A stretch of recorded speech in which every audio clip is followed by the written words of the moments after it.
you again, everybody, for joining us. We always appreciate when you block out time for us. And for those that are joining for the first time, I know we have a lot of repeat attendees, and we certainly appreciate that. But as always, we have a lot of first-time people, and thank you again for joining. My name is Gerard Mechka. I'm joined by my colleague Simon Lambert. We handle the private client sales for the Chicago Wine Company here, and Olivia is our no longer brand new colleague, so she's a seasoned veteran now. So if you haven't had a chance to correspond with her, Olivia is awesome, and she's a great asset to the team. So she's helping us out tonight on the audio-visual side, and be tasting some good wine. So with that said, we'll kind of transition into it, and I can tell you about the genesis and just kind of the thought process behind putting this tasting together tonight.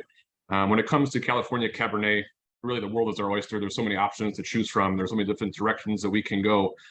So we weren't, we were hardly at a loss for great options, but we wanted to do something pretty unique and line up 6 unique wines that would all show entirely differently. They would obviously all fit a cohesive theme, but all show differently. And by strictly sticking to Napa Valley, we'd be doing a serious disservice to the wines from Santa Cruz, vineyards like Mount Eden, which have actually been called by James Loeb of Wine Spectator, perhaps California's greatest vineyard. I know it sounds like hyperbole, but considering as we kind of get into the evening and we talk a little bit about what makes Mount Eden so special, it truly is a very special vineyard that's been around for so long, and yet it manages to somehow fly a bit under the radar, even in the collector community. The wines are fantastic. And of course, by strictly sticking to Napa, we'd be doing a disservice to a vineyard or a property like Monte Bello, which is considered one of California's true first growths. And that's to say nothing, obviously, of the wines from Verite, which have multiple 100-point scores over the last 2 decades, and Pierre Sayon's Anakota project, which is frankly not far behind it. So these are a lot of really fun wines. And again, it's important, like as we were putting these samples together, I'm sure that Simon would attest, and certainly Olivia, we had high expectations for this. The wines on paper should be great. But as we put the samples together in our little assembly line and got everything packaged, we knew that these were really primed to deliver. And I think that's going to be the case here. All very unique, showing in their own way.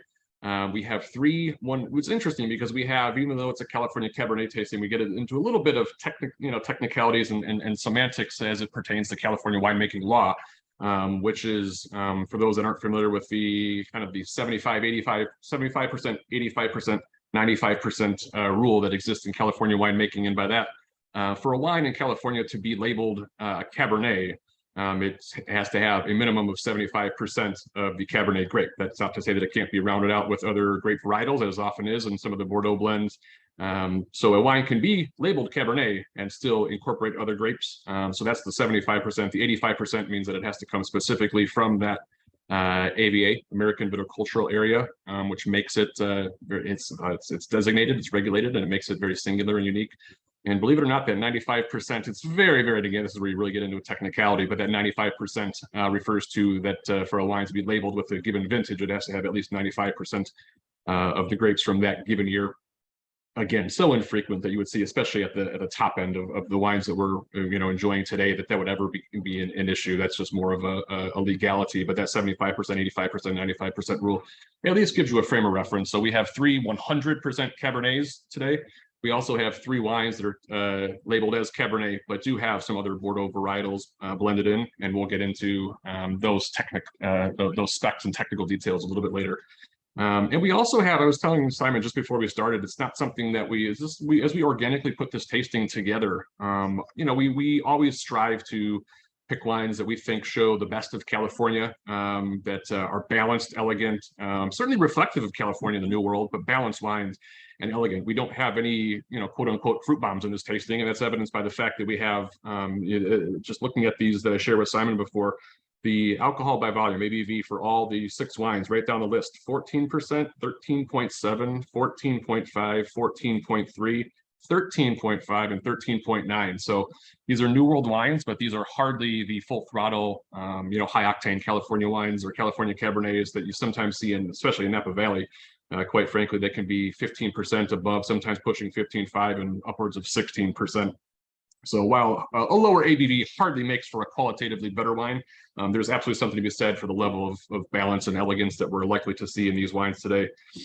So with that, let's transition into the first wine of the evening. What I think is just a really, really special wine. It's the Mount Eden 2017 Mount Eden Vineyards Cabernet.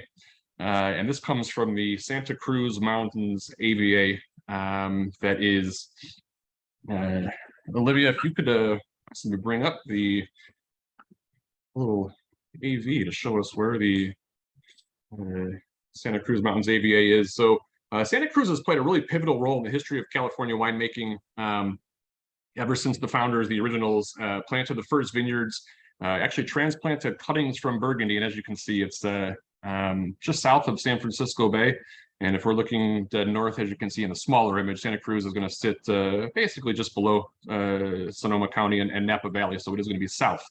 But certainly in the grand scheme of things, shares proximity to the Bay, has that same coastal influence, is a world-class winemaking region of its own. So again, the original founders of Santa Cruz planted Chardonnay and Pinot Noir in the 1800s, but it quickly came to realize that Cabernet and other varietals could thrive here.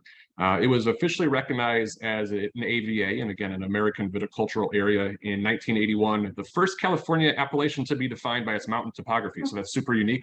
It's a large, diverse area. As you can see, it's kind of sprawling. It looks, I mean, it's not that it doesn't look bigger than it is. It's a large area for sure, but much of that is undeveloped, heavily forested, and not yet under vine. Hopefully it stays that way. But it does span across 3 counties in California, Santa Cruz, Santa Clara, and San Mateo.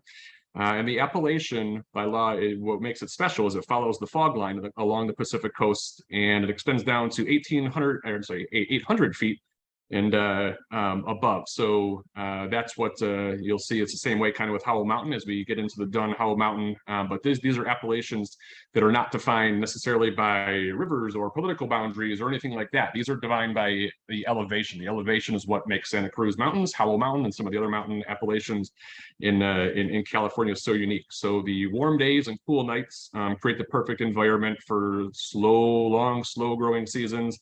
Your Chardonnay and your Pinot Noir, your Burgundian varietals, will thrive a little bit closer to the Pacific Ocean and to the water.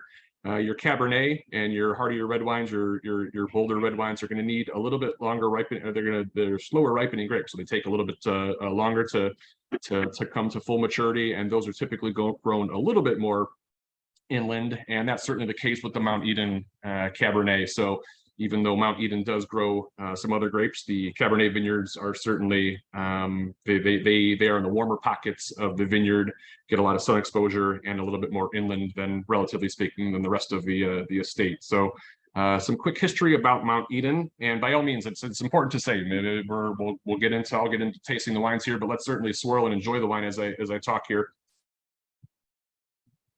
Mount Eden, founded in 1945 by Martin Ray. And that's the modern history of Mount Eden. Again, the original founders of Mount Eden actually date back almost 100 years prior. Mount Eden bears the distinction of being one of the longest continuously run wineries in the entire country. It's very, very special. They produce Pinot Noir, Chardonnay in California, which again makes it super, super unique. Sometimes we take that for granted. And for them to do it at a world-class level, you can see some wineries, some more commercial wineries that try to produce a lot of grapes and do it again, they're doing it more at a commercial level where they're focused less on quality. Mount Eden can do these 3 grapes somehow at a world-class level, and that speaks to their incredible terroir in Santa Cruz. The winemaker, Jeffrey Patterson, has been with Mount Eden, and this is another thing that makes this winery so special.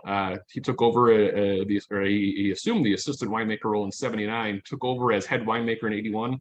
Nothing has changed since then. So the Mount Eden wines have always been made for 40 years from Jeffrey Patterson, and it's a really, really special Cabernet. And as we get into the wine, I think it's just so cool to hear, to read these couple quotes real quick. Matt Kramer, who's a famous wine author, and he said, "Few wineries in California create more profound, distinct wines than Mount Eden. If I were to present a visiting European the wines of just one California winery to demonstrate the originality of California wines, I would choose Mount Eden Vineyards." And again, Wine Spectator, as James Loeb said, "Every time I've had a great aged Mount Eden wine, I'm in awe of how well it develops. This is a unique property in the sense that all three major grapes are grown here, Cabernet, Chardonnay, and Pinot, that are not only distinctive and classy, but age incredibly well. If one were only to collect wine from one vineyard, Mount Eden would be a tough choice to beat. So needless to say, that's certainly high praise as we get into some very, very highly pedigreed Cabernets. But to start the night with a wine like Mount Eden, I think this is a lot of fun. And this is an interesting wine because I think, Simon, if it's showing the same way to me as it is to you now, I think it's put on a little bit of weight since we tried this wine. You know, I know when we were sometimes talking about the previous tastings and the wine that gets poured first in any tasting for that matter, but in our Zoom tastings, you know, the first of the 6 wines, you know, we always try to show a wine that's a little bit more delicate and polished as we kind of transition into the more robust, fuller body wines. This wine, again, you know, a day and a half ago, I think was really pretty, but it was a little more delicate. It's put on a little bit of a muscle. You know, it certainly tastes like California Cabernet in a good way. I still think it has the hallmarks that I enjoyed. You know, when we first opened this bottle, I think it's got a little bit of in a positive way, not a pejorative, but it's got a little bit of a herbaceous, a little bit of vegetal quality. It's got that, but it certainly got the fruit. And I think that this is a nice way to start the evening. So get some feedback on your side.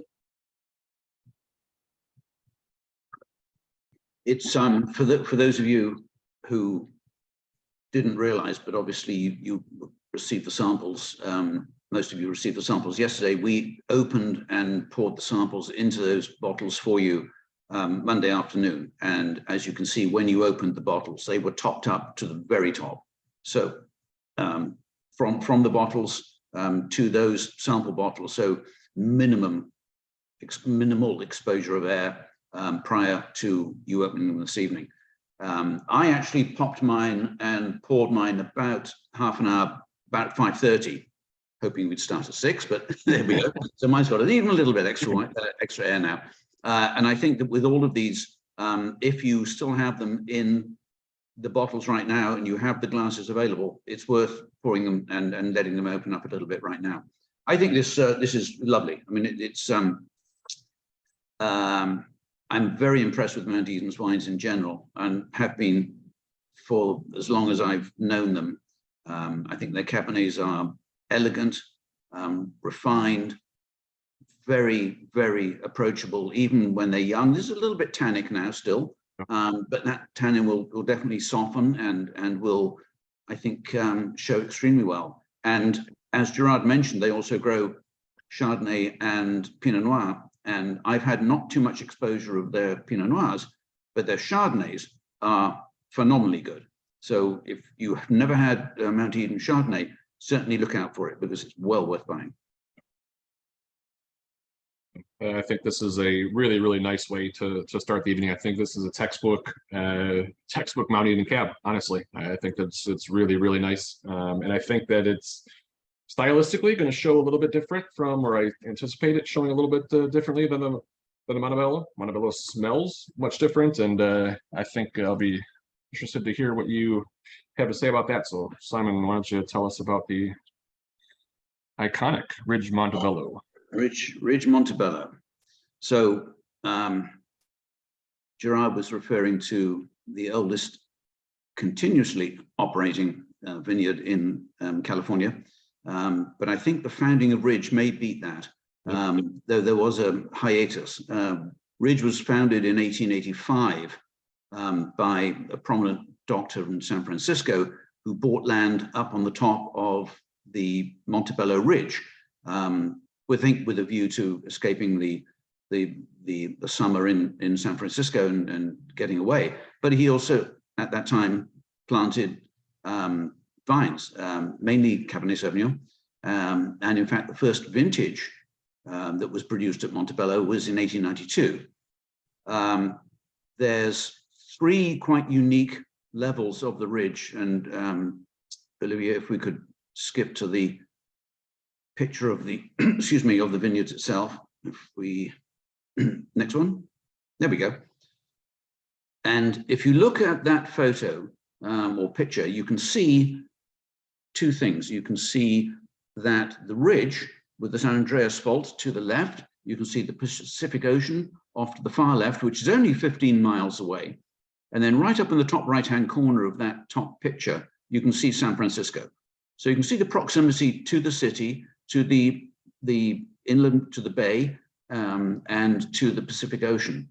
And then in the lower right, you can see, though it's a little bit small, but you can see the various vineyards that actually make up Ridge for their Montebello wine. It's not a single vineyard wine, but the best of those vineyards and the best fruit from those vineyards are selected for the Montebello bottling. Perrone, Torre, Rouston, and Klein. I think Klein, in fact, is more, if I remember correctly, is more Zinfandel than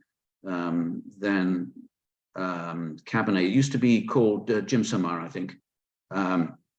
But a combination of vineyards with, I think, some extraordinary fruit, and certainly a wine that over the years has made many headlines, both in this country and internationally.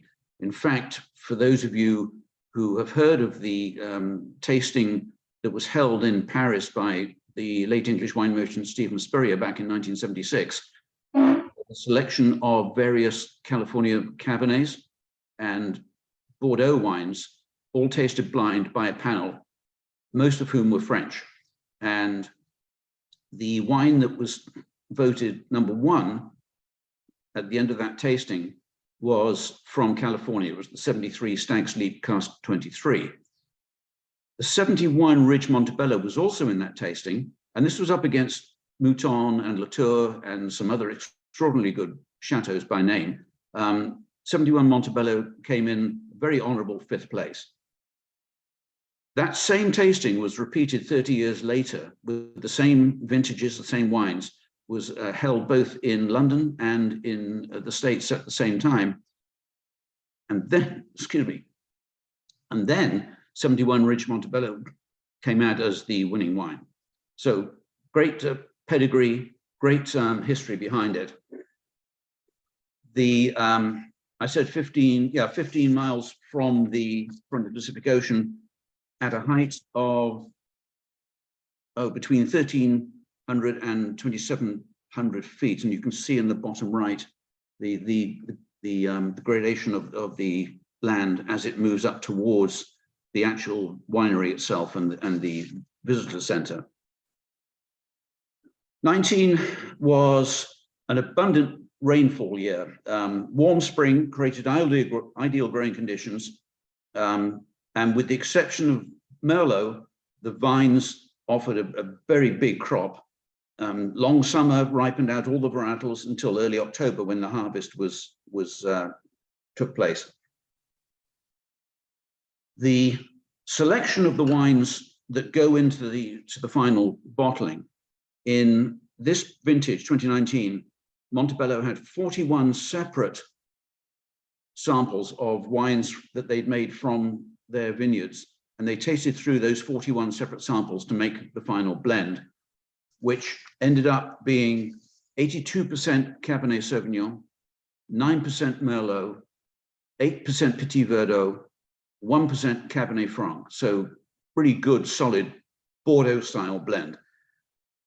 The difference, particularly with Ridge, is not just the altitude, not just the fact that they've used predominantly Bordeaux grapes, but extraordinarily, they use 100% new oak barrels. That's not unusual. 95% of which are American oak. And if we smell the wine,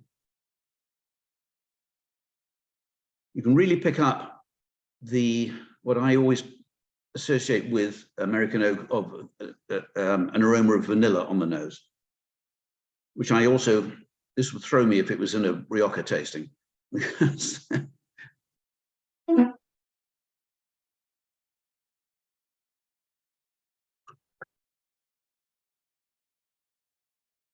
There's a real roundness, almost a sweet entry on this wine.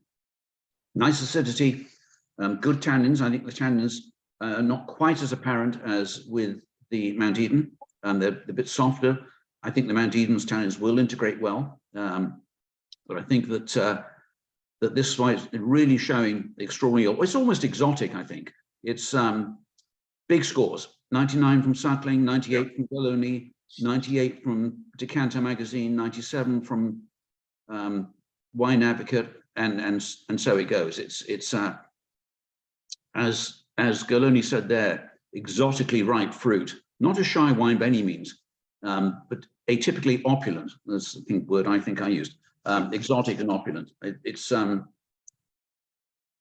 So the interesting little story behind Ridge Montebello, obviously with the original plantings, which then fell into complete disarray and were abandoned after Prohibition. The land was then bought by a group of well, I'm not sure they were students then, but they were from Stanford, and they bought the land, planted vines, and made wine. And you know, they just didn't know quite what. No, basic. Here's how you make wine: you grow the grapes, you pick them, you crush them, and let it ferment, and there you go. And then in lost the date right now, but sorry, lost my train of thought for a moment. Oh, there we go. Paul Draper in 1969. Paul Draper, a man who was completely associated with Ridge Montebello, fantastic winemaker. He came in and joined the operation and became the winemaker at Ridge Montebello and built it to the stellar heights that it is today. Draper was in charge of everything and did an amazing job. Never moved on, never was headhunted by anybody else. And in fact, probably because he grew up on a farm just outside Chicago here, not far from Evanston, I think. But when he moved down to Ridge, having gone to university down there, he said, oh, this is it. This is where I want to be. This is the wine I want to make. And little or no interference whatsoever. Just let nature do its thing, and we'll finish it off in the best way that we possibly can. He retired from the winemaking, though is still now chairman of the board. And there is a younger blood, which is good for everyone and all of us as we move on, running the winemaking facility at Ridge Montebello. They also, of course, have other facilities. They have their Zinfandel property out in, is it Geyserville? Gerard, can you remember? And separate, totally separate estate from that, or winemaking facility. So that's Ridge Montebello, which I find to be a very impressive wine. Gerard, your thoughts? So it's really, I mean, it's I think the Galoni review is right on point. I mean, it's definitely an exotic wine. I think it's fascinating because Jay has asked a question in the chat, the first of which was the aging potential for the Mount Eden, which I think based on the history of the track record of Mount Eden and just what we're seeing today, that's going to be a 20+ year wine with ease. I mean, I think the tannins are there. I mean, I think, you know, its best years are long ahead of it. I think it's a fantastic wine tonight, but there's a lot of muscle in that wine. You know, the pedigree and the track record says that one's going to go for quite a while. But to Jay's point, and frankly, he's right. He said, but the question on the surface is a great question. It says, you know, it would seem the Ridge might have slightly less aging potential since a little younger and there's less tannins observed tonight. And you know, in a vacuum, I would agree with the observation in the sense that, you know, there's this wine this wine's approachable right now compared to the Mount Eden. You know, there's a sexiness to it, there's an opulence to it. But then in the back of my mind, I can't help but think, you know, just you talk about, I mean, if Mount Eden has a track record, the track record of Montebello is just that, you know, there's few wines in the country, you know, in the world for that matter, that can age the way Montebello does. And it almost tricks you because it has this sexiness, it has this opulence, and it has these unobtrusive tannins right now that make it very interesting and enjoyable. But once those tannins melt away, you're going to see this wine take on a ton of complexity. The tannins are still there, but it's just right now it's almost a little bit deceptive.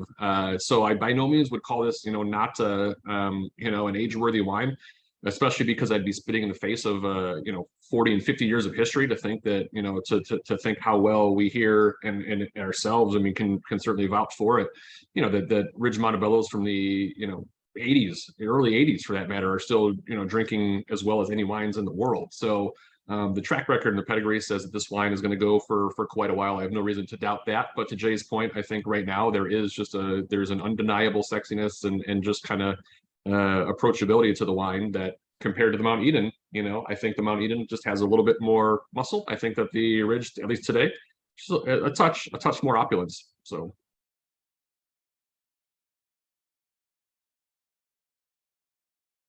I think the interesting thing, and we'll move to Sonoma just very quickly though, just to be able to compare these two wines. Now, obviously, there's a vintage difference of 2 years, but to be able to compare these two wines that are very close to each other geographically, and see how different they can be. Obviously, winemaking has a lot to do with it, with the vineyard management and the making itself, and the use of American oak in Ridge. But the contrast from these two, both exceptionally good wines, strikingly different. Strikingly different is right. Yeah. So when we transition into, I know Olivia's going to throw up a poll, and we'll, if she has that, we can get some feedback on what you think of the best wine of the flight, or the wine that you preferred most in the flight or enjoyed most in the flight. And we do encourage you throughout the course of the evening, if you have any questions or any feedback, throw it into the chat or the questions. We're happy to answer them as best we can in real time here. And while Olivia is throwing up a poll, I will transition us into the 2019 Anakota Helena Dakota Cabernet from Sonoma Valley, specifically Knights Valley, which is a sub-AVA of Sonoma. And as you can see there, Knights Valley, for all intents and purposes, that's an extension of Napa, of the extreme, northern portion of Napa Valley in Calistoga. So there's your entry point into northern Napa Valley. So despite the fact that this is Sonoma County, this is definitely Cabernet territory. This is right on the other side of the Mayacamas mountain range. This is again, prime Cabernet County. But that said, it's interesting because Knights Valley is considered one of the last remote corners of Sonoma County that's still relatively undeveloped, which I think is fascinating. And obviously there's such a rush to develop, vineyard space in Napa Valley, but there's so much still untapped potential in places like Knights Valley, where the land is frankly a little less expensive, obviously. But no less pedigreed, and has the potential to create world-class Cabernet. It's a landscape defined by its rugged mountains, steep hillsides, abundant wildlife, again, fairly remote, and a bit of a kind of a throwback to how the lands used to be, a generation or a couple generations ago. So much like a lot of wineries in the US, this portion of California had so much potential and was just ravaged by prohibition, and that's part of what made it fall into a bit of disrepair. Some of the wineries abandoned Knights Valley, and it wasn't until the mid-70s when Knights Valley was rediscovered, and the vineyards now are planted, frankly, by savvy winemakers who are looking to make bright Cabernet. And at a relative, the wines from Knights Valley are still, nothing in California is particularly low cost of entry when it comes to the top end collectible Cabernets, but relative to Napa Valley, there's some just incredible relative value in Sonoma County, and specifically in Knights Valley. So the Anakota property, interesting enough, is not far from Peter Michael. So if you're familiar with the wines from Peter Michael, that's where Peter Michael is home base in Knights Valley there. And the Anakota history. So Anakota was founded in 2001 by Pierre Sayan, who Simon will tell us a little bit more about in just a couple minutes here. He, the same vigneron from Verite. So, and in the 1990s, he had just launched Verite after coming to the US and looking for an opportunity to create what he felt could be a California expression of Merlot that could rival the very best from the right bank in Bordeaux. So he came to California with a Bordeaux mentality of, or at least, you know, the foundation that was based in Bordeaux. And that's what the Verite wines are centered around. All three of those, as Simon will tell you, are all blended wines. But the Anakota wines that he makes under his Anakota label came almost a bit of serendipity. He realized just how much potential there was here in Knights Valley and the potential to make very distinctive terroir-driven 100% Cabernet. So whereas his Verite wines are all blended wines, the Anakota single vineyard wines are 100% Cabernet, but he still takes what he calls the micro cru philosophy. So he's even within these two single vineyards, the one of which we're tasting today is a Helena Dakota vineyard, and its companion or sister vineyard is the Helena Montana vineyard. Both of those vineyards, Pierre is kind of slicing up, and within those single vineyards, creating those micro crus. I mean, he's really tapping into just the unique aspects of the soil elevation. There's just so much that's going on in all of his wines, and it's just fascinating to see somebody so assiduous, and his attention to detail is you know, fantastic. He's just a perfectionist, and it speaks with the quality of the Verite wines and the Anakota wines. I think everybody knows the caliber of the Verite wines, the scores that precede them, just the incredible press. But these Anakota wines, and it was, you know, even for somebody that was familiar with the wines like I am fortunate to be, you know, since the 2012 vintage, you're looking at wine advocate scores for the Helena Dakota, which some people might be exposed to for the first time tonight. Since 2012, 96, 98, 98, 97, 97 plus, 97 plus, 96, 99, and then today is 99. So it's fair to say that he's honed in on you know, his winemaking, and that it's frankly inevitable before this wine hits triple digits and really changes the game in for especially for Knights Valley, and you know, hopefully the wines which are slowly ticking up in price, candidly speaking, but they're just such an incredible opportunity to enjoy top flight Cabernet that isn't Napa Valley but shows everything that we all love about California Cabernet. So about the Helena Dakota vineyard, whereas the Montana, which we're not having today, the Montana vineyard is marked by rolling hills and steep benches and gravelly loam soils that drain extremely well and create a different style of wine. The Helena Montana has often been compared, or the parallel that Pierre has drawn is to the wines of Margaux. So a little bit just, you know, just a little bit more polished, a little bit more just kind of just very expressive wines. Whereas the Helena Dakota, this is a wine that is built on a lot of power for sure, and it's something that I'm tasting now. It's something that I tasted when I first poured this wine in the original samples. Wine is loaded with minerality. There's you know, even a lot of the reviews of this wine, or wine, those who have tasted the wine before, say there's a distinct iron note to the wine, and that comes from frankly these volcanic soils, and that mimic actually the soils that are in eastern Oakville and Napa Valley, where you'll see the wines from Della Valle and some of the big names in eastern Oakville, where you're getting those red volcanic soils that create an incredible amount of minerality. And just that streak of, you know, it has that distinct iron note that's unmistakable. And it's here in this wine, and it's here in some of the top wines from those that share these similar soils. So it's a very, very powerful, you know, structured, mineral-driven wine. And this, not surprisingly, is something that Pierre has compared to the wines from the left bank in Pauillac and Saint-Estèphe. And that's consistent with what some of the top critics have referred or compared the Helena Dakota to some very, very big names. I won't drop the exact names. I think it's unfair to, you know, to draw those comparisons, but let's just say you're talking about some big, you know, frankly, first and second girls on the left bank of Bordeaux, just in the style of the wine and the hallmarks that it shows. So I think that this wine has incredible potential. Like, this wine to me is stunningly good right now. It was really good, like I said, when we first sampled it out a day and a half ago. But this wine to me really just kind of blends everything, the best of what I love about California Cabernet. There's no doubt the fruit is there. It's a it's a fruit-driven wine. It's rich, but it just stops totally short of being anywhere near over the top because it's just balanced out with, again, that minerality and that structure and that muscle that I think the wine is irresistible. I think it's drinking great now, it's drinking great before, it's drinking great now, and I think this wine is going to be better by the end of the night and certainly better in the coming years. And Simon, I mean, I'll turn it to you real quick to see what you think. I just think there's no doubt that this wine, I think it's unfair for anybody to draw comparisons to Bordeaux because it's not Bordeaux. We all know it's not Bordeaux. There might be logical connections with the winemaking philosophy and everything like that. To me, this wine tastes like California, but this wine is to me the very, very best of what California can offer in a New World style. I think following on from the tasting notes, the observations that you've just made, Gerard, the one thing that strikes me is the length of the finish. There's this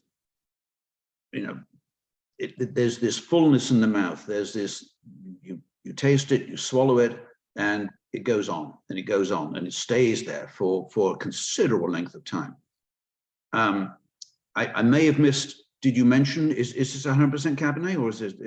This is, so all of the Anakota wines are 100% Cabernet.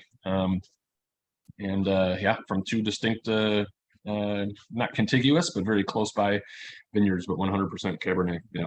Mm-hmm. Okay. Yeah. Well, I'm going to move on to in a second to his other side of the wines. But before I do, I just want to remind you, all of you, that there is a poll. We're asking you to rate each of the two wines in each flight on their own. And then at the end of the evening, we will ask you, which is your favorite wine of all of the wines that we tasted. So bear that in mind and maybe even save a little and go back to it towards the end of the evening.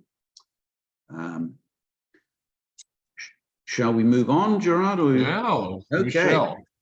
So Gerard already mentioned Pierre Saillon. The other name that is inextricably linked to the wines of Verite is that of Jess Jackson, Jackson Family Vineyards, the founder of one of the most successful family-owned wine companies in the United States. And he first met Pierre Saillon during a visit to France in the 1990s. Friendship developed, and Jackson approached Saillon and said, come and visit me. And in 1997, Saillon came out and saw huge potential. And when Jackson said to him, come and work with me, not for me, come and work with me to establish this winery in Sonoma County, Pierre was absolutely, I mean, he is originally from Bordeaux, and therefore has a Bordeaux background, not working for any of the properties that we would necessarily know, but nonetheless, great grounding. And he joined Jackson and has been crafting the wines at Verite since 1998. Under his leadership, obviously with a tremendous team to work with him in the vineyards and in the winery itself. And the wines of Verite, there are three wines. The wine that we're going to taste tonight, the La Joie. There's also La Muse, which is a Merlot-based wine, and Le Désir, Cabernet Franc-based wine. La Joie is predominantly Cabernet Sauvignon, as you can see from the note there. And from the vineyards are not contiguous vineyards for Verite. They have at least 50 different plots throughout the Sonoma County, particularly in Chalk Hill, Knights Valley, Alexander Valley, and in Bennett Valley. And for La Joie, it's predominantly from steep hillsides and volcanic benches just under the Cruz Mountains up in the northern part of the region.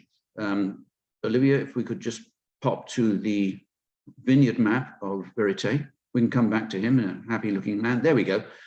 So you can see now that's just their Cabernet vineyards. So Chalk Hill, Knights Valley, and Alexander Valley. If you go to their website, there is a interactive map that you can go to and click on, and you can also see, oh, maybe we can do it. The wonders of modern technology. You can see the other vineyard areas with the other grape varieties being planted throughout Sonoma County. But this is where La Joie is focusing. Primarily Cabernet Sauvignon. For the 2019 vintage, it was 84% Cabernet, 7% Merlot, 5% Cabernet Franc, and 4% Petit Verdot. Since he has been working there, Pierre that is, his daughter, Helena, is now working with him. And if we pop back to those two photos, please, Olivia, we can see Pierre looking very, whoops, wrong way, there we go. Looking very official in tasting his wine, holding the glass correctly, of course, and his daughter. And there's a short video that we'd just like to show, which I think Helene will tell us a little bit more about the wine at Verite.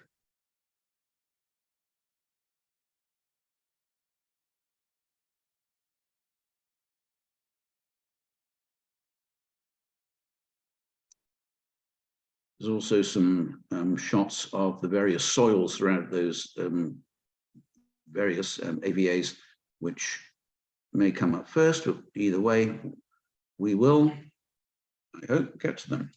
In the meantime, taste and drink the wine. And if they're not coming up, that's quite all right. Don't worry about it.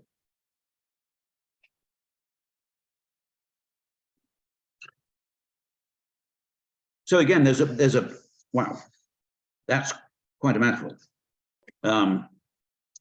Really balanced, but a very powerful approach and entry into on the palate. Big mouthfeel, firm tannins, but nice fruit and well-rounded.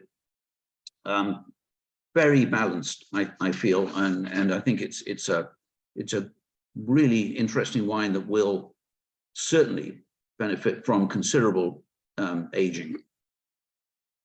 I pick up some black currant on the nose, a little bit hint of wood, but the barrels they use, they're 100% new, but various toastings on the barrels. So on the interior of the barrels, various toastings depending on the location of the plots and the fruit that they're using, and obviously the wine that's going to go into them. Deep tannins.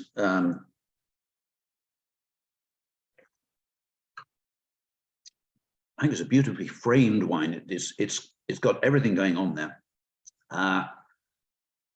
So Aaron Brooks at the Wine Advocate, 99 out of 100. And that's not surprising because of the wines from this particular designation, La Joie, not vineyard, because it's not a single vineyard. Since 2001, it's scored 95 or above from the Wine Advocate in 18 of those vintages. Crazy. And 2005, 2007, 2012, and 13 all scored a perfect 100. I think when you think about this and the preceding wine, the Anakota, this man's on a streak, and there's no doubt about it. This man is certainly one to watch. 99 from the Wine Advocate, 98 from Suckling. Lovely, lovely wine. Gerard, you thoughts? I agree. I think it's showing exactly how I think it's consistent. Whereas, going back to Mount Eden, I think that one, really changed quite a bit. I think this one is consistent with exactly how I thought it to be. I think it's just a really, this wine is like you said, it's a mouthful. I mean, it's a rich wine. I think that it is undeniably California for sure. Much Yes. like the Anakota. I think that despite its Bordeaux roots, I think it's I think it's undeniably California in the very best way possible. I think that it's everything that you expect in a top flight California Cabernet. I'm sorry if you mentioned the varietal composition on this one and I missed it. What was the Yeah, I'm sorry. Let me go back. 84 Cab, 7 Merlot, Yeah. 5 Cabernet Franc, and 4 Petit Verdot. Yeah, and even just that, just that that small dollop of Merlot, certainly gives it some added plushness and just accessibility. So I think that this wine, at least to my palate, actually, I think the Anakota is a slightly more powerful wine. I think this wine is just a little bit. This wine is frankly irresistible. It's really good wine. But just and you can see they're both cut from the same cloth and made in the same vein. But I think that the Anakota to me has just a touch more. Again, this isn't a critique of either wine or saying one is better than the other. I think they're both terrific. But I think that the Verite actually is showing a little bit more upfront and approachable than I thought it to be. And I think the Anakota is just a little bit more, got a little more muscle and saying that it's, needs a little bit more time. Whereas I think the Verite is showing beautifully now. But to your point, like this is another one. I mean, these wines age extremely, extremely well. So I think that the best days are ahead for the Verite as well. And again, like Simon said, I mean, like you said, the track record speaks for itself. I mean, it's not, look, we can put a numerical assessment on so many wines, and it's not so much about whether it got a 100 or a 99. Obviously, we know that's all subjective, but just the fact that this is a wine that has not just come out of nowhere. I mean, this wine has been doing this for 20 solid years, across multiple critics. I think that's what's important to mention for those that might not be aware. I mean, something like let's just use Wine Advocate as a just as one example. I mean, the reality is there that with Parker gone from the Wine Advocate, it's not just Parker that liked this wine 15 years ago. I mean, Parker was very prescient and he was in tune with what was going on and the potential for this wine. But this wine has been reviewed by Lisa Perotti-Brown, who was very, scored it incredibly favorably, both when she was at Wine Advocate and now. I think this might even be a 99 point or maybe even a 100 pointer for, yeah, there we go. So there's 99, 100 from her new publication. But it's just one of those wines that appeals to, a number of palates and just clearly shows its pedigree.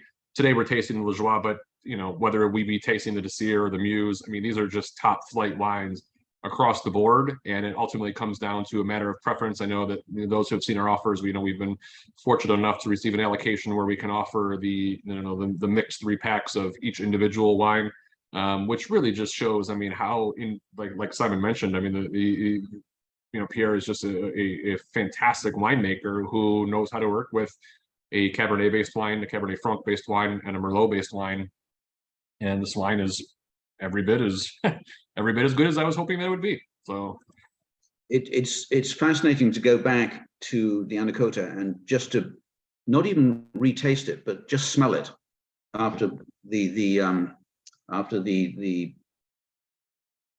Verite, and how strikingly different it is. And yet there's this quality of both wines. Yeah. So again, I think it's a huge kudos to the winemaker, to Pierre, that he's not trying to stamp one particular style on all of his wines. That here's my Anakota, and this is the way I want Anakota to be, and here is Verite, and I've got different fruit, different land, different climates, different soil, and absolutely. There we go. We found it. Well done, Olivia.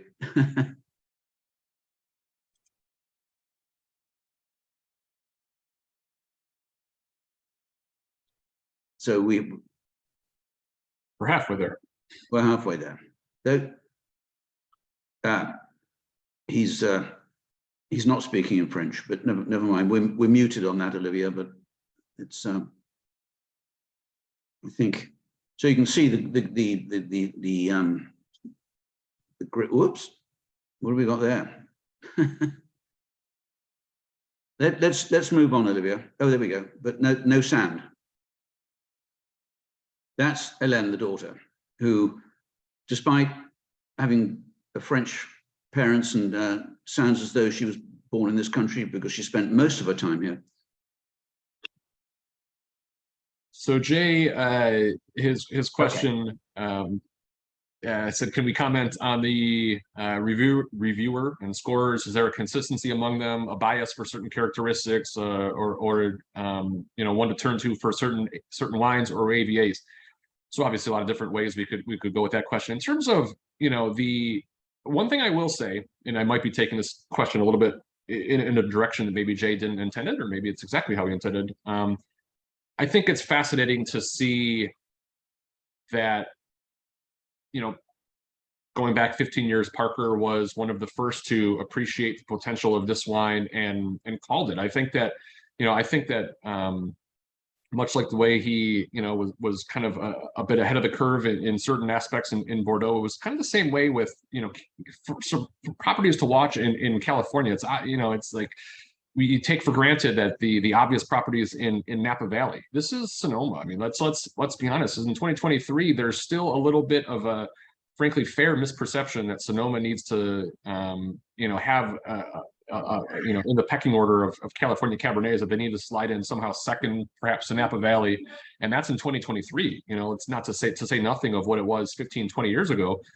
These are world-class wines. This is something that Parker was on top of, decades ago. This is something that, multiple critics. This is not just a Parker. This was not just a Parker darling. That's kind of living off the reputation of what this wine was, 10, 15 years ago. These wines are getting better and better each year, as evidenced by the fact that multiple wine advocate reviewers are speaking very highly of this wine, as well as other critics as well. This is not it's not a one-trick pony, nor is it a one. It's not just the Muse or the Joie or the Desir. These are all three wines that are really, really good.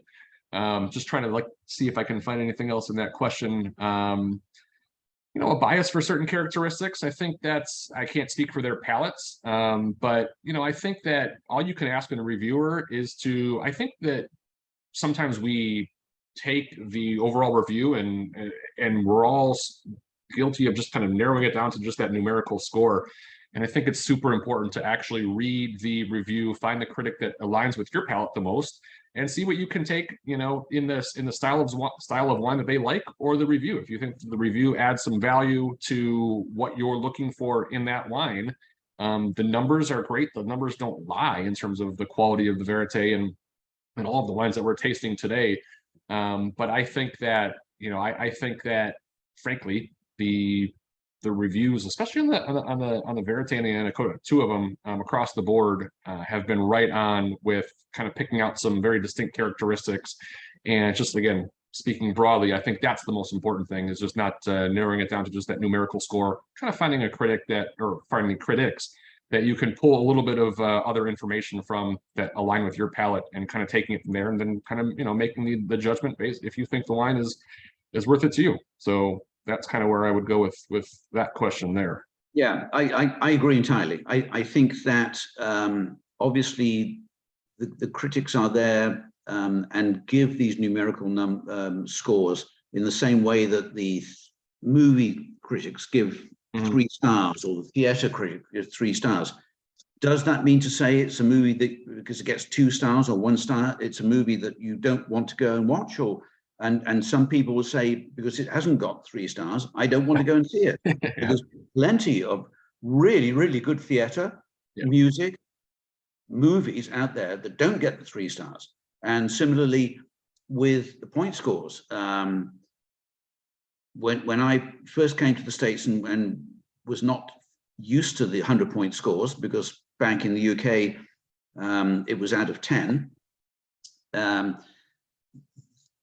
Wines that scored 89, and today, for me at least, 89 to 93, are delicious wines that well worth looking at. But it escalated to a point where people were chasing points rather than reading the scores. And it got to a point, I don't want to buy anything that's less than 95. Then I don't want to buy anything that's less than 96. And it's moved up and up to a point where I think that all of us need to sit back and not just look at the point scores. Now, we as a retailer are probably some of the biggest culprits, because we use those tools to help you make a decision on what you may be interested in buying. But get to know, as Gerard quite rightly said, get to know the palate of those particular writers. And you may find that writer A is focused on and really good at your enjoyment of Californian cabs, and writer B may be much better at reviewing and assessing Pinots, for example.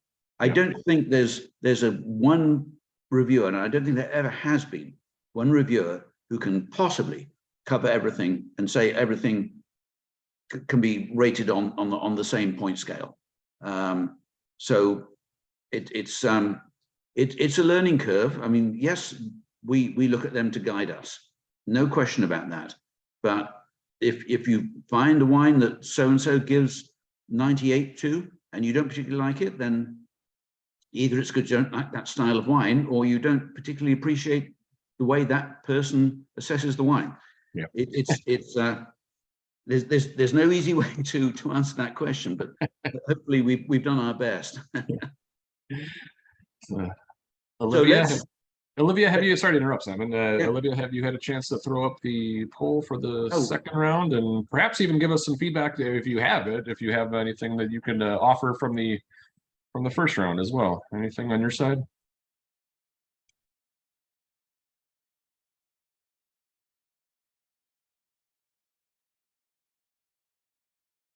It looks like the Monte Bello was preferred over the Mount Eden, which I think is fair. I enjoyed the Monte Bello more today. I know we tasted a little bit of these guys to make sure they were up to par for everyone yesterday. Sure. And yesterday I did prefer the Mount Eden, but today I think the Monte Bello was just singing. Yeah. And I will say, of the Anakota and the Verite, both delicious, just absolutely stunning.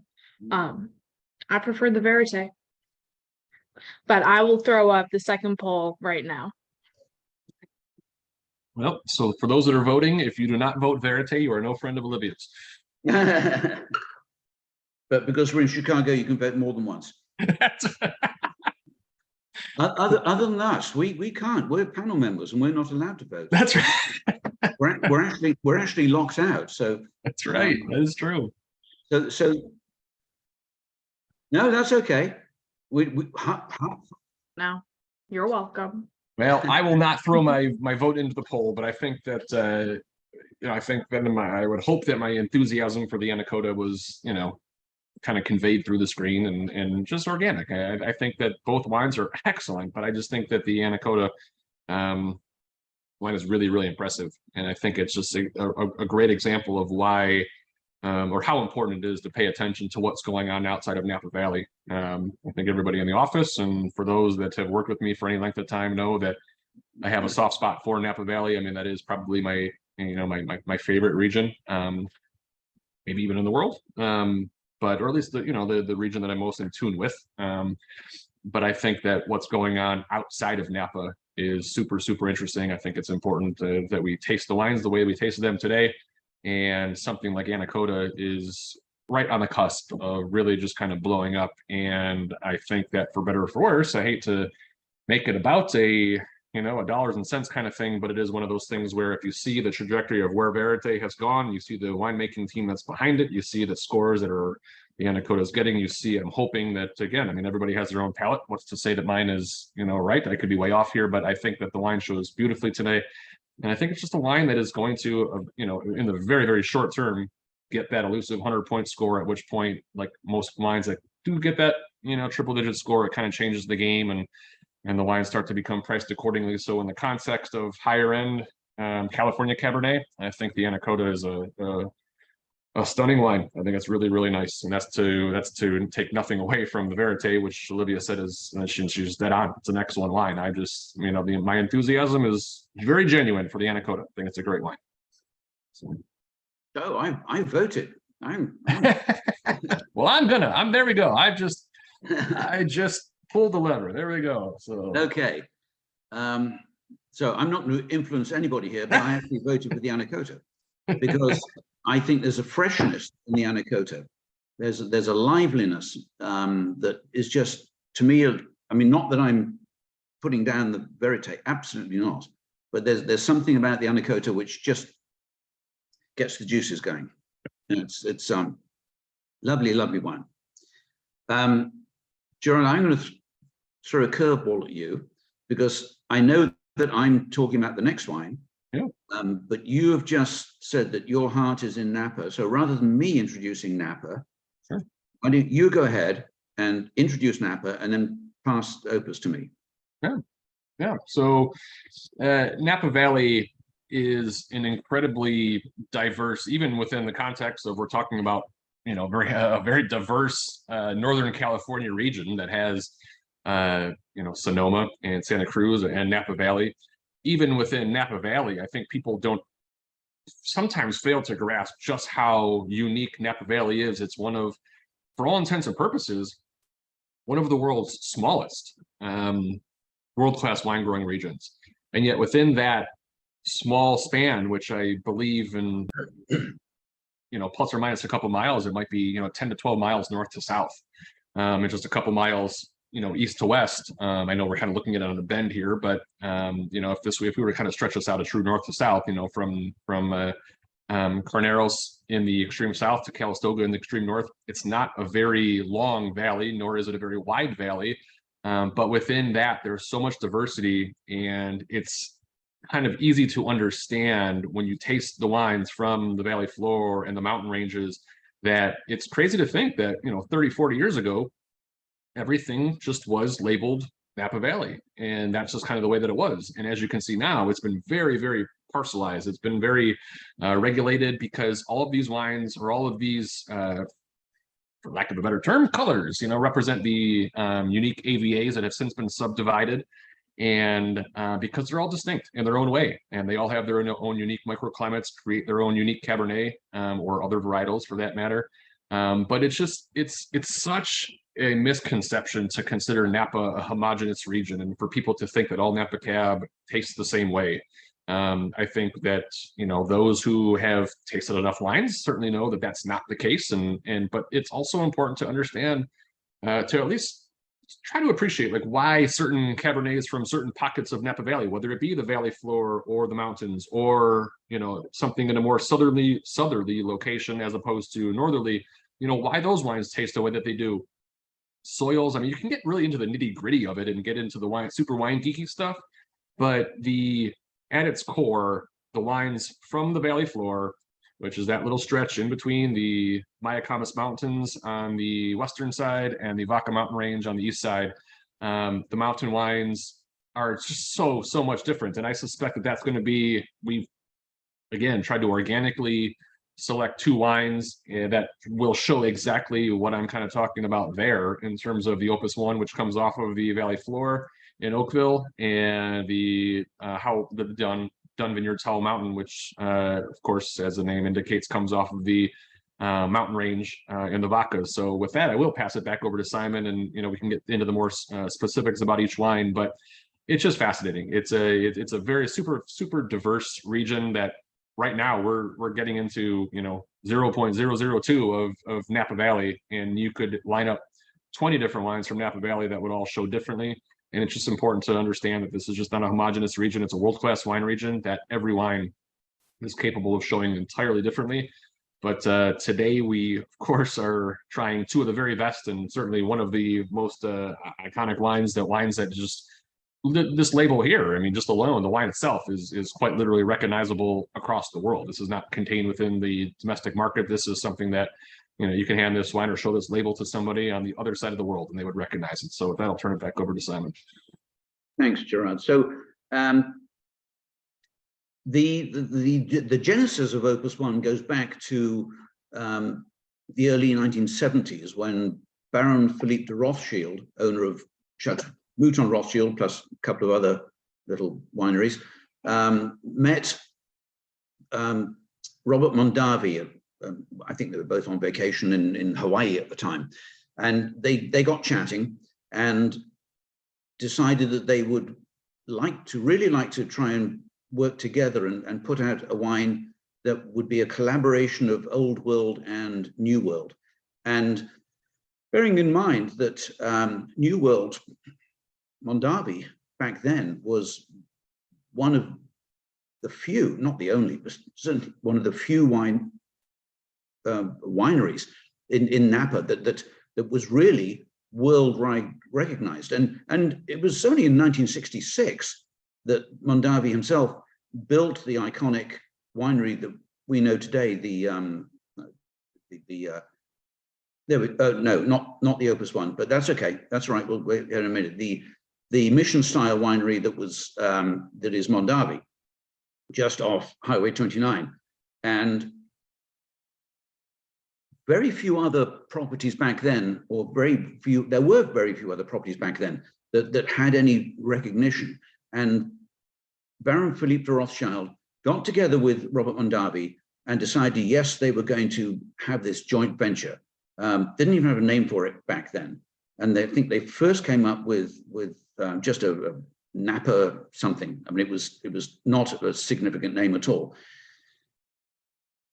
They announced in 1980 that they were going to, that the plan was going to come to fruition, that they were going to develop between the two of them this winery. And in 1980, Mondavi sold to the Opus One operation 35 acres of his Tokelin vineyard. Now, Tokelin is a vineyard that, if anybody doesn't know, is probably one of the prime vineyards in not just the whole of Napa, but one of the prime vineyard sites in the wine world. And he sold 35 acres to the joint venture, which will serve as the backbone for the blend. The first vintage from this block was released in 1985, and then they started to build what would become the winery itself across the road from Mondavi, looking out towards, again, Highway 29. And there's a shot of the winery as we see it today. There will be in a second, which is there. So strikingly significant architecture on a mound rising up above the valley floor. By the 1990s, Opus One had become real cult wine, particularly in Europe and the Far East, and was sought after by all major wine collectors at that time. In 2004, Constellation Brands bought out the Robert Mondavi winery, and the estate of Rothschild negotiated with Constellation to maintain or control the marketing, the vineyard management of the property. The main plot of land, which is still the Tokelin vineyard, which they have a fairly substantial portion of, is also helps to make up the rest of the blend, which comes from two other vineyards, the Ballestera and the river parcels that surround the vineyard. And Olivia, if you go to the next photo, we'll see there. So now that bare patch, there's Highway 29 at the bottom, and just below that is the start of the Mondavi vineyard. That bare patch obviously is now under vine, but at the time when they're grabbing it up, they decided, let's have a bit of fun, and they actually put the icon of the winery etched into the soil, which fun shot. But there you can see the winery in the center of the picture there, on a slight rise above the vineyards themselves. 4 parcels make up, so let's go back here. So, right, so we've now got Napa, and you'll see from the bottom of the picture, the south end of the picture, how it narrows and goes up towards St. Helena, not just from perspective, but also geographically, as the Mayacamas and the Vaca Mountains close in on it. And at the southern end, around Yountville and up to Oakville, it's a much cooler climate, much more a climate that will allow grapes to ripen more carefully, more slowly, more gently. Whereas if you move up to Rutherford and beyond that, it becomes really quite hot. And up as far as Calistoga, in fact, it's a region that not too many people now think of as being prime wine region. So Oakville, as you can see in the center of the green patch on the left of the picture, the Highway 29 running to the left. On the right of that is Opus 1. On the left is Mondavi and the Tokelan Vineyard. So there are 4 parcels that make up Opus 1. 2 parcels totaling 100 acres are within the Tokelan Vineyard, and the other 2, 70 acres from the Balestra and the river parcels that actually surround the winery itself. Classic winemaking technique, hand harvested, new oak, all the processes that one would expect and hope from a wine of this quality. Opus, I think, for a while went into not the doldrums, but it fell into a spot where many other new wineries, up and coming wineries, were beginning to overtake it and to overshadow it, more to the point. But I think that we'll find that with today's wine, Opus has really come back. They have changed the winemaking concept from what they originally thought would be perfect for Napa, which is basically 100% Cabernet and lots of new oak. And when they harvested, and they pulled back, and they've now producing a much more balanced, much more stylistic wine, which is very elegant in style, still incredibly popular throughout the world. The 19, which we have here,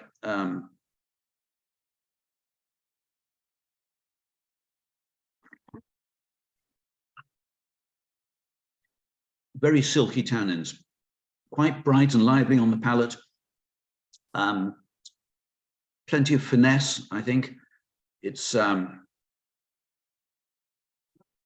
wouldn't necessarily know that it's specifically Opus 1, but certainly those people who drink it more often than I would probably pick this out as being the style that is Opus 1.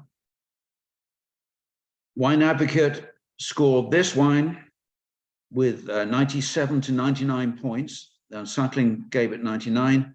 But again, as we were talking earlier, it's not just the points. So with the notes from Lisa Perosi Brown when she was still with the Wine Advocate, full-bodied, the palate is jam-packed with juicy black, blue, and red fruits, framed by velvety tannins and background freshness, finishing on a compelling earthy mineral note. Galoni also gave it 97 points. Touch of new oak, he said, but it's never, new oak has never been a signature of Opus 1, and I would certainly agree it hasn't.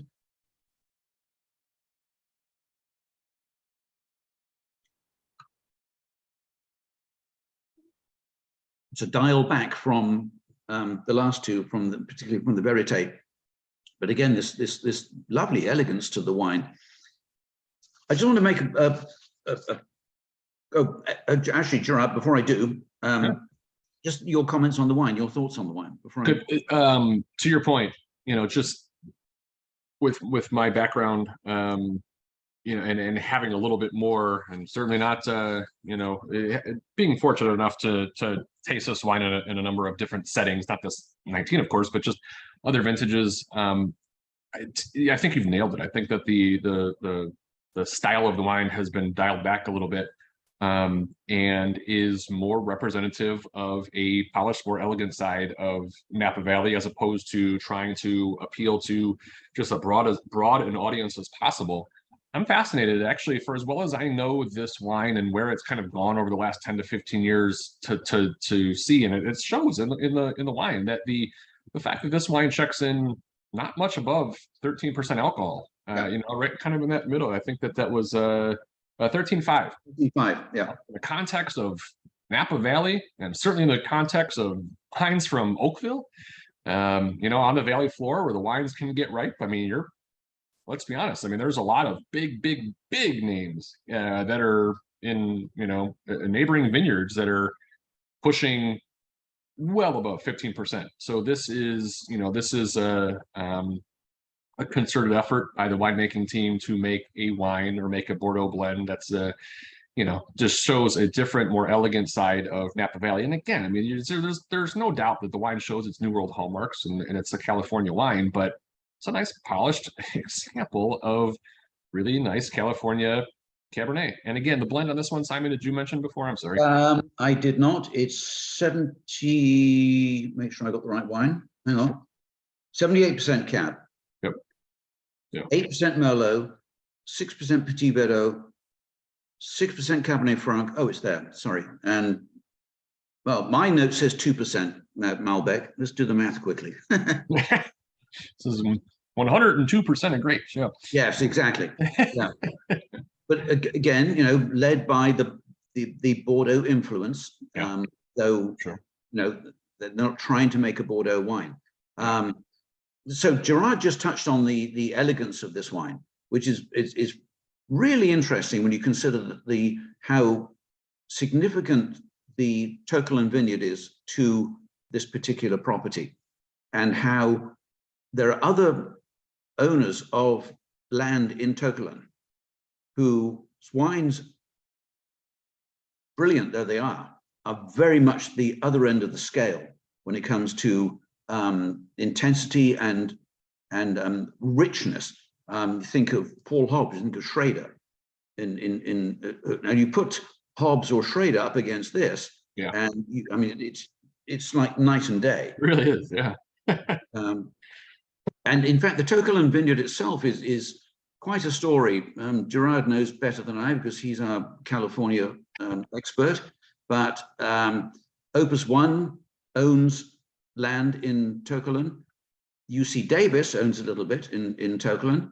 Beckstoffer does, and he leases out land to, does he lease it, or does he just sell the fruit? Sells the fruit, yep. Sells the fruit.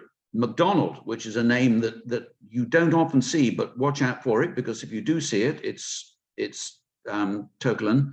And Détert, almost unknown to me, and then a small plot that's owned by the Nickel family from originally Gil Nickel from Farniente. Now there are a number of properties that are allowed to put Tokelin on their label because they have an agreement with Beckstoffer when it comes to purchasing the fruit from them. But there are others that are not allowed to because of legalities, and it's very mixed thing. But Opus 1 does not put any reference to Tokelin on their label. Speaks to how political Napa Valley is and how much there's behind the scenes, and frankly in the news. And if you're really kind of take a deep dive into all the politics of Napa Valley, I mean, it's fascinating that one of Napa Valley's most iconic vineyards is been fought over, and there's just a lot of stuff that's going on. There's a lot of red tape, and there's a lot of stuff behind the scenes that there's no doubt that it's a world-class vineyard, but it's a long complicated history. And I suppose that goes for many of the world's greatest anythings. But yeah, to Simon's point, I mean, there's just there's quite a bit of land. As good of a vineyard as it is, it's an amazing vineyard, but it is in much the same way on a small, Burgundy certainly being a smaller scale, but same kind of concept. I mean, that one of the world's greatest vineyards is subdivided, and some people are fortunate enough to own quite a bit of it, and some people are fortunate to own just a small sliver of it to say that they can make a wine from Tokelin, which is really, really special. And the vineyard runs, didn't see it on the map, but from Highway 29 all the way west up to the base of the Mayacamas Mountains, which is the other side of this photo behind us. But and again, rather like Clos Vougeot in Burgundy, you'll have the gradation of land and the drainage that will have a huge influence to a certain extent on the quality of the grapes that come out of there. So that, I can take it over to Dunn to close the evening and give us, frankly, what is almost certainly to be a much stylistically different wine, and just an incredible juxtaposition, and kind of speaks to hopefully what at least in a small bit to what I spoke about before, which was the incredible diversity within Napa Valley and what makes the wines coming off the valley floor, like the Opus One, so much different from the Dunn, which is coming off of Howell Mountain at elevation. So these are, two Cabernet-based wines. In the case of Dunn, 100% Cabernet. In the case of Opus, primarily Cabernet blended with some other grapes. But for all intents and purposes, two Cabernets that could not be more different, despite the fact that, interestingly enough, the Dunn is another wine that is sub 14% ABV. So we have two Napa Valley wines today that are sub 14% alcohol, which, needless to say, is not the norm. So what makes the Dunn what it is? So the Howell Mountain AVA is where this obviously hails from. And this is located in there we go. So that one is actually perfect. So, as the last map showed, if you could kind of picture this, if you could kind of turn this a couple degrees to the right, you would have a true north to south. But, or I'm sorry, that this is the true north to south here. But if you tweak it a little bit and you think of Napa Valley running, a dead south to north, for all intents and purposes, Howell Mountain is on the northeastern corner of Napa Valley. So the lower level land on the floor there, the greener area is the mountain ranges, and frankly, much more forested, undeveloped land. So despite the fact that there's quite a bit of action going on in the mountains, that the majority of that land is still highly, highly undeveloped. And as I will tell you in a couple minutes here, Dunn is one that, despite the fact that they have, quite a bit of acreage, they along with other producers are hoping that by and large that some of that, beautiful forested land up there still stays that way as best they can. I mean, the reality of the modern world with winemaking and development. But at its core, Napa Valley is as most wine regions are farming communities, and these are just stunningly beautiful areas that there's just it's very, very remote up in Howell Mountain and any of those mountain appellations, far removed from the hustle and bustle that's further below on the valley floor. So again, what makes Howell Mountain unique? It is the first established sub-AVA of Napa Valley. So it goes back to what I was saying before, that a couple decades ago, everything in Napa Valley was quite literally bottled as Napa Valley. You had no idea, or the consumer had no idea whether they were getting a wine off of the valley floor. Now, granted, there wasn't quite as much winemaking taking place up in the mountains, but that's not to say that there weren't. There was still a number of producers that were making wines from the hillsides and further up into the higher elevation stuff. Some of that would come in the last 15 to 20 years, but the broader point is that back in the day, Napa Valley was Napa Valley was Napa Valley until it was very subdivided, and for good reason. Producers like Dunn and other producers in this Howell Mountain area said that, hey, like the wines that we make are very distinct, singular, and unique, and much different than what's made further down in the valley floor.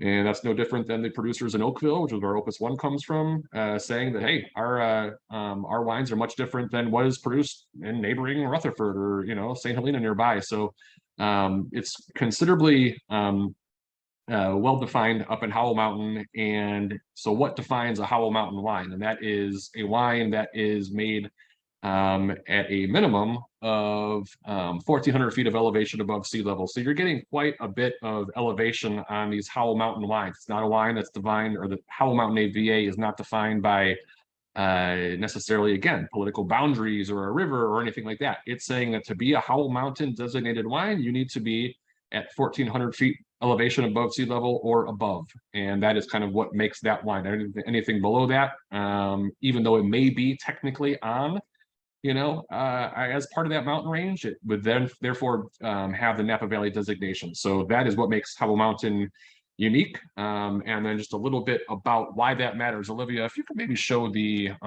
fog line of Howell. And I think even that just, that just kind of gives us an idea. So if you can picture, that's the fog that rolls into Napa Valley every evening and kind of covers the valley floor, and producers that are at lower elevations and the producers at higher elevation, like Dunn on Howell Mountain, they don't get that fog.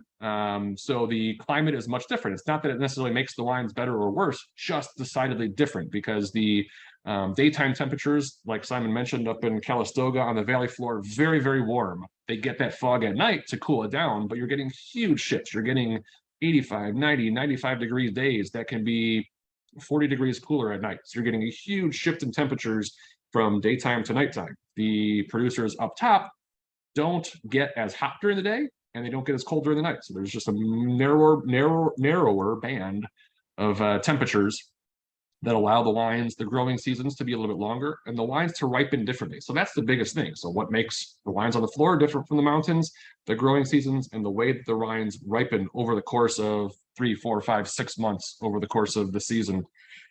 So that is a little bit about what makes Howell Mountain unique. And then, of course, one of Howell Mountain's legendary producers is the wine that the winery that we're enjoying today. And that's the Dunn Howell Mountain, made by Randy Dunn and his family, together with his son, Mike Dunn. So Randy Dunn started his career. He was the first enologist at Camus Vineyards, which is, back in the day, Camus was, one of the true, I mean, they still are, of course, but in terms of like one of the biggest names back then. And Randy Dunn was the first enologist at Camus, working for Charlie Wagner in the 70s. In the late 70s, he bought a 14-acre property in above the town of Angwin, not yet defined as Howell Mountain. That would come later. Bought his 14-acre property for a mere $40,000, which I would love to know what that property costs now in the modern, 2023. But needless to say, it's not going to be 40 grand anymore. He's since expanded that to 43 acres across 5 vineyards, estate-owned vineyards. That Olivia had a picture there before that shows you where the Dunn vineyards are located. They're all very, very close. The winery is there on the right side, and the Lake Vineyard right nearby, right near, pretty much adjacent to the winery. Everything else super close by. Those are all estate-owned vineyards. And in 1981, the winery was officially bonded. And then just a few years later, with the help of Bill Smith at Lakota, Randy Dunn led the efforts to define what he thought was a very distinctive Howell Mountain AVA, allow it to be recognized as what was eventually awarded the first sub-AVA. So anything Oakville, Rutherford, St. Helena, Atlas Peak, Carneros, all that came after Howell Mountain. So it was Napa Valley broadly, then it was Napa Valley, and then Howell Mountain was, that was a big deal for a wine in Howell Mountain to be recognized as different than just the broader Napa Valley. Since then, we've introduced 12, 13 sub-AVAs of Napa Valley, which speak, again, to that diversity within that wine growing region there. In 1999, he was joined by a stepson, Mike, who has now taken over more of an active day-to-day role. So together they work in hand. Not much has changed. I think some might say that the wines have become, as Mike works a little bit more in the day-to-day, the wines have become a little bit more, and I'm putting that in air quotes, a little bit more accessible, a little bit more drinkable in the short term. But I think, as many who have had this wine, collected this wine, know very well, this wine is not instant gratification, but I mean, you can feel this is just a rugged, unapologetically powerful wine that is just much different. You can see these are both highly pedigreed wines, much different than the Opus. Whereas the Opus is, shows a little bit more elegance. This embraces its kind of, I don't want to say imperfections. This just embraces the fact that this is a mountain wine. It shows singularity. It shows character.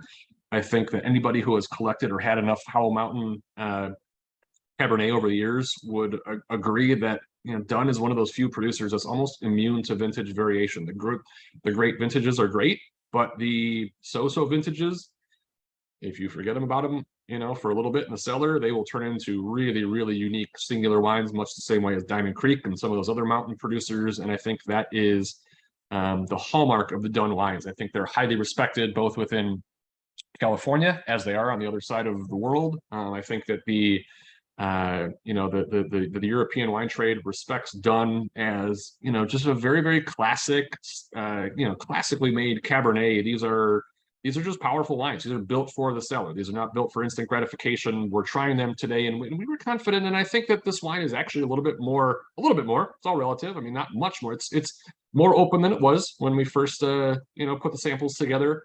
But I think just juxtaposing it with the Opus One, I think that right now, realistically, we're talking a little bit more about the potential of the wine. This is important to see the contrast, to appreciate the Dunn for exactly what it is. I don't think anybody who tastes this wine would argue that this wine is a powerful, powerful wine, tannic wine for sure. needs food if we're enjoying it now, but it is you can put this away almost indefinitely, as Dunn, same way that some of the Philip Togny and the Diamond Creeks from the 80s are still going strong. You can pretty much open any Dunn that's got some age on it and know that you're going to get a good wine. This is not quite, as the map there shows, not quite a single vineyard wine, but again, 4 or 5 estate-owned vineyards, and all owned by the Dunn family. And I think it's super cool to mention that the Dunn family is very big into conservation. I mentioned it a little bit earlier about how unique Howell Mountain is, and these appellations. But as more of Napa gets developed, especially on the valley floor, less and less of this natural beauty still exists. But the Dunn family has gifted large amounts of money, as well as bought and donated immediately some of the forested land to a Napa Valley Land Trust, so that that portion remains undeveloped for future generations. And I think it's important. I think it's obviously there's plenty of vineyards that exist there, but at its core, Napa Valley is a stunningly beautiful place that I can only speak for myself, don't want, you don't want everything to be you don't want the soul of it to be ripped out and at the expense of incredible wine. There's obviously plenty of room. There's the land is extremely expensive, and there's very few pockets that are still undeveloped, and it shouldn't hopefully come at the expense of expensive trees and Mother Nature. So that's the biggest thing, is that Dunn has been doing this forever. They make incredible wines, but even though they have other land available to them, they chose to gift that land and kind of just treat that as and consider it undeveloped land for future generations long after Randy and Mike are gone. So the scores, as always, on this wine are just consistent. Dunn has never been a wine that I don't believe there's actually ever been a 100-point Dunn. I think there might have been one little individual kind of small cuvee from a recent vintage where they maybe just released it to some people on the mailing list that was bottled from one of those micro parcels or those single vineyards that you see there. But by and large, the Dunn Howell Mountain has never been a 100-point wine, but this is a great, this kind of ties everything together with what we were saying before. Anybody who's had this wine with age on it, nobody would argue that it's not one of the great Cabernets of not just California, but of the world, irrespective of scores. So, you can, sometimes the 100-point wines are a little bit flashier. They're, a little bit more crowd pleasing. This wine always gets great scores because I think people respect the pedigree of it. But the Dunn Howell Mountain does not need a 100-point score to its name to attest to the quality of the wine, how this family has stewarded the land in Howell Mountain there, and the fact that just listening to a podcast with Mike Dunn, it's great to hear recently that he plans on doing this for the next 20 or 25 years, and there are some other people in the family who are interested in taking over when the time comes for him to kind of hang it up. So as some of the bigger names in Napa Valley, some of the icons have sold off to larger conglomerates, which that's just the reality that's going to happen over the course of time.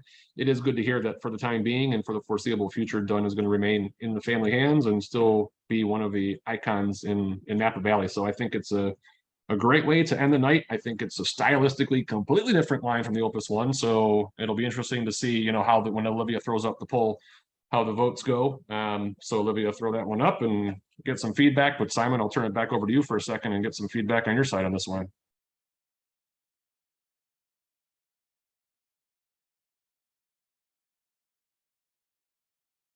I was coughing, so I muted myself. A couple of questions. I mean, with the trend often with many properties these days to not just do a single estate bottling, but then to put out lots of different single vineyard bottlings.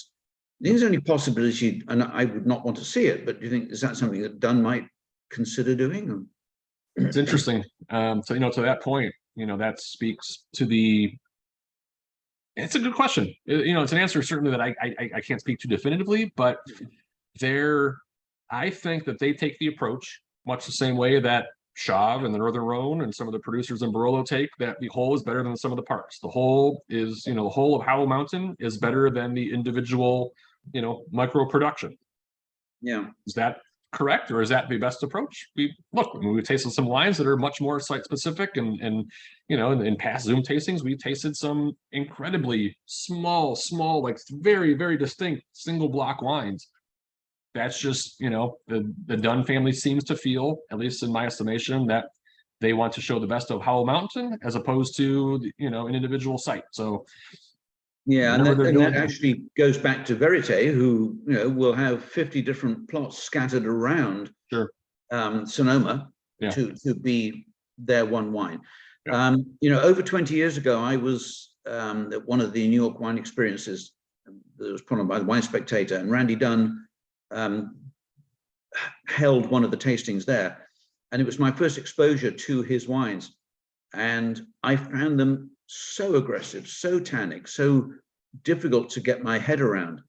And I must say that tonight, I think that there's been a subtle, admittedly, very subtle, but beneficial change, that the tannins are still very forward, but they are no longer as aggressive as I recall from 20, 25 years ago. And I think that's a benefit to the wine.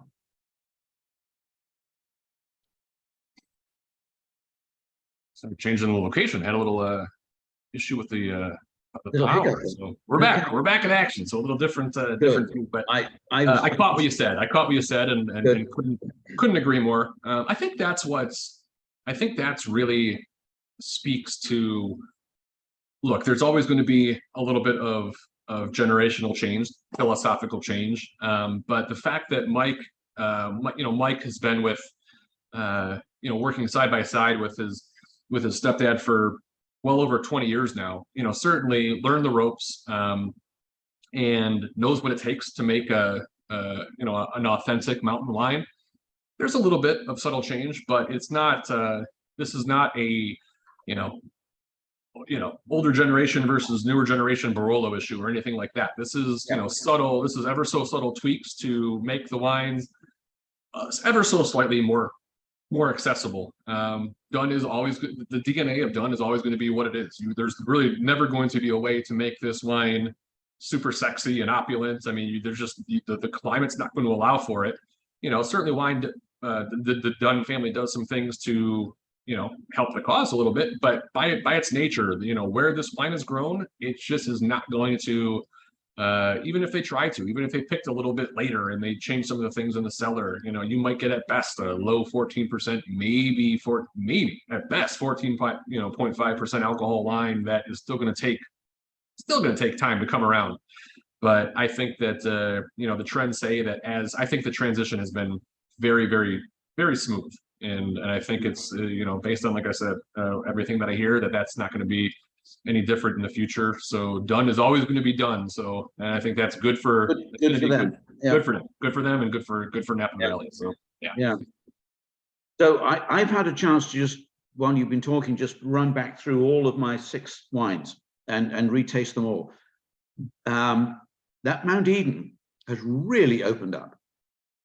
It is quite amazing how much more complex it now tastes, even up going from Dunn to Mount Eden. There's something in that Mount Eden is really quite special.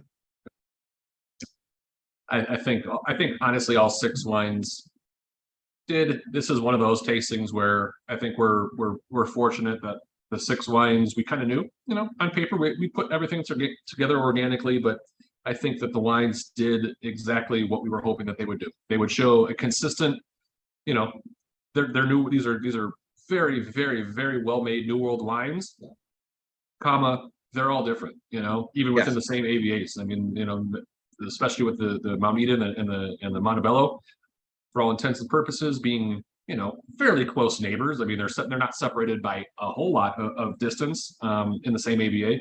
But much different wines. Obviously, I think we expected the Opus 1 and the Dunn to be much different. These are, as Dawn said in the chat, it's a house divided on Opus 1 and Dunn. It's very hard to, I think to me, it's, what wine would I rather drink today and pour for somebody, today? The Opus 1 is an irresistible wine right now, and I think it's going to get better. better suited perhaps for the short term or a Zoom tasting and kind of a broad appeal. Opus One, God, just the track record says that this Dunn, when it does kind of wake up from its slumber and shed some of this incredible tannin, unless we have a 24-ounce T-bone or ribeye, which is what the Dunn needs. I think that this wine's going to take some time, but when it gets there, I think it's going to be really, really good. And I think it's important to mention that, look, at the end of the day, Napa Valley is not an inexpensive wine region, but in the context of high-end, wines and from families that have been doing it forever and make wines in a very distinct style, I mean, Dunn is still going to be one of the very, very best values in high-end Napa Valley Cabernet, and has been for a while, and will be for the foreseeable future. I mean, the wines are still incredibly reasonably priced within the context of Napa Valley, for sure. So yeah, this will be interesting. I think the poll that Olivia threw up for the favorite of the night, I'm going to throw my vote in. Simon, pull the lever yourself, and Olivia, give us the feedback. Yeah, I'm done. So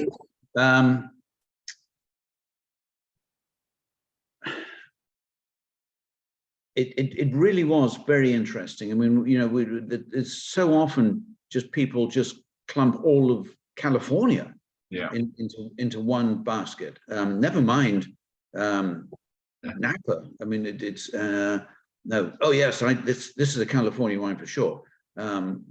It's remarkably different range of wines here. It's yeah. I got to say, I mean, it was this was a very, very interesting lineup and very educational for me.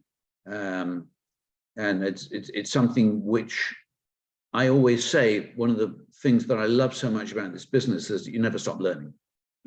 There's always something new. There's always something old that has changed. There's always something new that has become old and is therefore different as well. Well, to that point, there's change. I mean, there's change across the board. There's new development. There's wineries that change hands. There's new projects that get started. And then for me, I mean, look, as I mentioned, a couple minutes ago, I mean, I feel like I've been fortunate enough to be pretty familiar with Opus One, but it's much more polished, reserved, elegant style of Opus One than I remember not too long ago. I mean, for this wine to show just, I mean, this wine is, I believe, and again, not to reduce it to just a numerical number, or a numerical, something on a tech sheet, the lowest alcohol wine of the bunch, so. And it showed it. It just showed a different, but it's hard to achieve that level of polish and elegance in Oakville in 2023. It just is. So, yeah, to your point, never stop learning. Even if you know the wines, just wait till the next vintage. You'll learn something else or see something else. And I think that's what makes it fun. We're not talking about a wine. As much as I always joke with friends, I mean, look, if I want, if I want something that's consistent from year to year to year, I'll drink my Diet Dr. Pepper and be happy with it. I'll drink my vodka, I'll be happy with it. That's what makes wine what it is that even when we think we know everything, we appreciate the fact that it changes quite literally from year to year. Same vintages obviously change and evolve, but every vintage is totally different. So I do want Olivia to jump back in if she's there. I would love her feedback on her to reveal to us her number one wine of the night. I would be fascinated to hear if you are there, Olivia. I am here, and don't knock Diet Dr. P. It's the superior soda.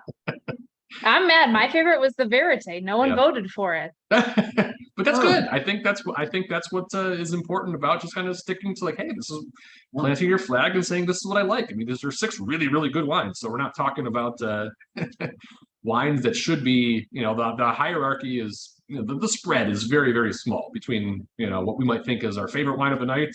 I think if we were all to rank our top 6, our number 6 would be, very, very close to our number 1. It's just degrees of, what we prefer and what we like. So I think it's great to hear on the Verite. So to that point, Olivia, if I could ask, I mean, do you have a kind of a number 2 or something that if it wasn't the Verite, what else really impressed you?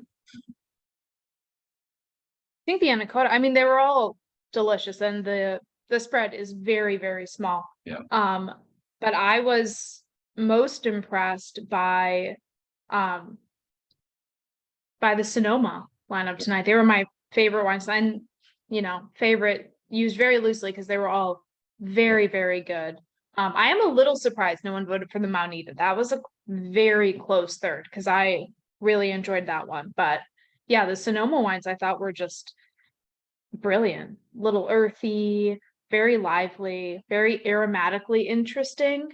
The Opus was very nice, but to me, the most stylistically correct of California and Napa Cab, but the Verite for, It's a darn good one. So my very unofficial poll is here in front of me because I'm looking at my 6 glasses. And I had 2 ounce pours, as all of us did. So don't worry, we didn't knock it back. The 2 glasses that have the least amount of wine left in them are both the Sonomas. Yeah. So that tells you something about how much. By the way, for those of you who are interested in these wines, we will put out to you exclusively an offer tomorrow of all of these with pricing. And for those of you who are waiting or would like to see the video of this tasting, that will be available late tomorrow for you as well. And to piggyback what Simon's saying, this is nice because sometimes we taste 6 wines and some of them might not be available for additional purchases. This is one of those where nothing here is in significant quantities by any stretch, but it is nice that we have the ability to offer all 6 of these wines to you. Some of them are a little bit more limited than others, but all 6 will be available, and we'll definitely pass that along to give you the first opportunity to reserve some of these bottles, because this is really, really nice stuff. And yeah, I think for me, I think I'm with Olivia. Honestly, I think I'm Sonoma, waving the flag for Sonoma. I think I'm Anakota 1, Verite 2. But God, to think that, to have to put a 3 and 4, it could easily be, favorite wines. This is one of those tastings where, look, let's be honest. There's sometimes it's fun to put on Zoom tastings where there's going to be some very polarizing wines, and they might not appeal to everybody's palate. Somebody might like this wine, and the other person it might not be their style. I would like to think, and again, that's just my opinion, I would like to think that these 6 wines were, if nothing else, very, very interesting, and everybody would appreciate that. These are very, very well made wines from 3 different but very, very serious AVAs. It's important to kind of just put a bow on everything and tie it all together. That it would have been easy to do this from Napa Valley and pick 6 high-end Napa Valley cabs. It would have been fun, and I would have loved it. But this is really, really eye-opening, hopefully for everybody, to just kind of see what exciting stuff is happening in Sonoma. Santa Cruz doing some serious things too, and even within Napa Valley to try to big names. Opus has been doing it for quite a while. Dunn's been doing it even longer, and the wines could not have been more different. So not right or wrong. There's no, what wine is better. It simply comes down to what wine is more suited for your palate, or what wine is more suited for enjoying today, or perhaps putting away in your cellar for years to come. So, and every one of them world-class wines. Yeah, truly. Yeah. So with that, I will put a bow on everything, and again, most importantly, thank everybody for making time. And we know that you have a lot of options and could be doing quite a few other things. And it's a beautiful day. This is nice to say that, and it's beautiful. The last couple of days have been beautiful. So spring is finally here in Chicago, and it's really, really nice. And we're appreciative that you joined us tonight, albeit a little bit later than we were hoping, but I feel like maybe I was a little bit ahead of myself when I said that, maybe I knew something when I said that. If it meant being a couple minutes late for all 6 wines to show well, I'll take it. So in a perfect world, we would have started promptly. And again, really appreciate everybody kind of bearing with us and the technical difficulties initially. But in the end, I think we had 6 really, really nice wines. We had some good feedback, good conversation, and this is why we do what we do. So we have another couple Zooms planned, going a couple different directions. I believe it's going to be Pinot Noir, and if it's not Pinot Noir next time, it's going to be Pinot Noir very soon. So it'll be a much different tasting, but no less quality. So pass along the information on that. Looking forward to that. But again, thank you everybody for joining us. Simon, Olivia, thank you both for being a part of this and helping me put this all together here. So I think this was really, really fun, and we're again appreciative of everybody. And with that, we'll kind of sign off, and we'll be in touch with further info on these wines. And we look forward to seeing you again on our next Zoom in a couple weeks. So with that, cheers all. Thank you, everyone. Thanks for Thank joining you, us. everyone. Cheers.